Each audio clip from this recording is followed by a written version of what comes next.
He told me my uniform didn't impress his board, so I let a judge decide whether his shell company did. My name is Anthony Reid.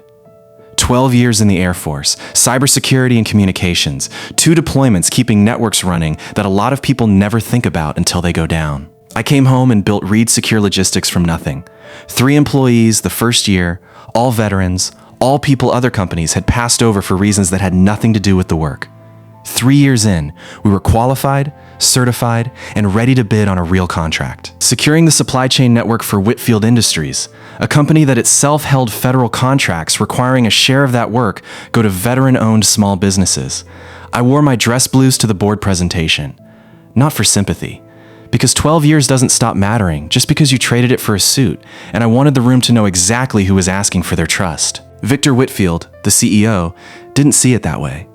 "Your uniform doesn't impress my board, Mr. Reid," he said, in front of 11 people deciding $1 million contract. "We don't hand out charity contracts." "I'm not asking for charity," I told him. "I'm asking you to read the bid instead of the uniform." Our proposal scored highest in the initial technical review.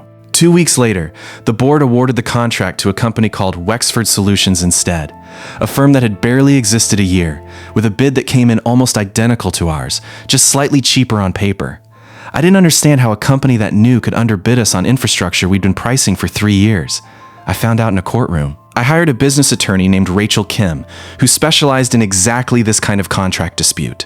She requested the ownership filings behind Wexford Solutions, expecting nothing. What she found was an LLC registered 8 months earlier, majority owned through a holding company that traced back to Victor Whitfield's brother-in-law, and a secondary filing showing Whitfield himself held a silent equity stake.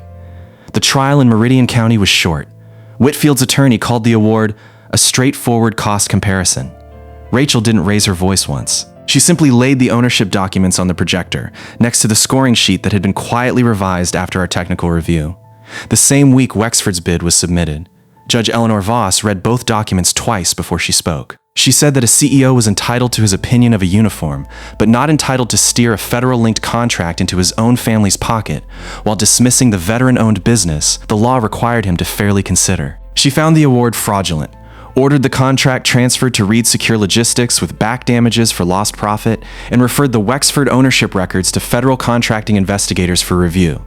Whitfield didn't say anything on his way out of the courtroom. There wasn't much left to say. We started that contract 8 months ago. Reid Secure Logistics is 22 employees now, most of them veterans, a few of them people. Whitfield's own company let go over the years for reasons that never quite added up either. I still have the dress blues I wore that day. I don't wear them to pitch meetings anymore. I don't need to. But I keep them in the office, where anybody walking in can see them, because a man once told me they didn't impress his board. A judge disagreed. So does every contract we've won since. If you believe in the men and women who wore this country's uniform, drop faith in the comments below.